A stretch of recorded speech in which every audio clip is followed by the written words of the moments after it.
Salutations, this is Dave Degenerate. I have just done a massive workout which has left me exhausted and sweaty, and I've eaten and stuff, and I'm basically going to make a couple videos and then I'm going to throw up and I'm going to collapse, so it's going to be a really good afternoon. Anyway, you didn't need to know that. The first video I'm going to be doing right now, this is basically a sort of experiment for a bunch of factors, really. Effectively, what the whole video is how much does the guitar itself affect your tone compared to the amplifier and the pedals. So I'm going to be using two guitars and I'm going to be running them through the same rig, playing the same thing.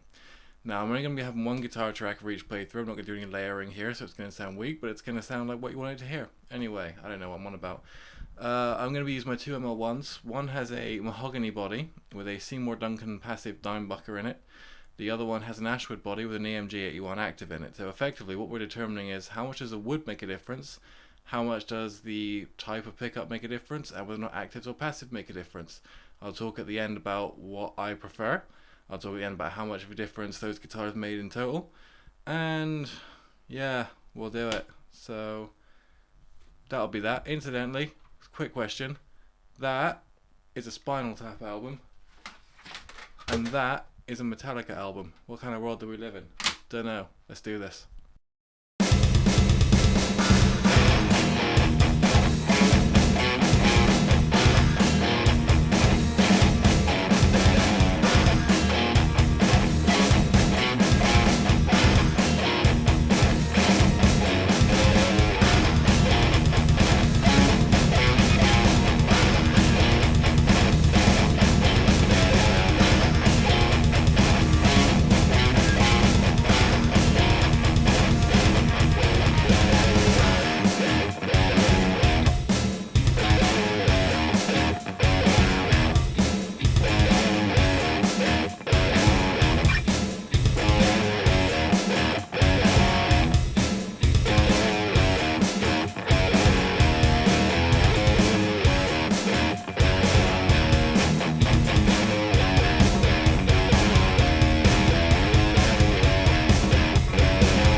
Okay, well, I'm going to leave myself open to loads of flame and hate now by giving my opinion on the things that I've just been doing. So I've always been of the mentality that when you're playing on stage, you want to get the most reliable gear possible that is not going to mess up when you're right in the middle of a set and there's loads of people looking at you. With that in mind, I've always used solid state amps on stage with passive pickups. For recording, I've always thought that the tone is the most important thing, and I've always used active pickups for that going into a valve amp. I'm aware of what I've just been recording was through a solid state amp, which you probably could tell. I personally really like the sound of EMGs, and that's why I'm going to get loads and loads of hate off people, because I know how much people hate EMGs. Truth is, I just like the sound of active pickups. I think they're a little bit beefier. If you don't like the sound of active pickups, that's fair enough. Everyone is subjective, and they're all entitled to their opinion, provided they remember that. It's kind of like a load of other stuff that I can't bother to get into right now. This isn't about politics, but whatever. Anyway, I was very impressed with the Dimebucker. It's a really nice, quite meaty sounding pickup. It's also got a lot of treb. I personally do like EMGs. I like how easy they are to install. I like the sound of them, as I've said. And on stage, I'm always going to be using Seymour Duncan, and for recording, I'm going to be using a lot of EMG stuff. But I think that in total, that was pretty nice, interesting comparison there, and I think that the two different guitars definitely made a lot of impact. What surprised me was I felt there was more treb coming out of the mahogany guitar, when I always thought the mahogany had more low end to it than the Ashwood does, which it probably does, but the pickup did make a lot of difference, and I think there was more treb in that pickup, whereas the EMG is more of a mid-heavy thing.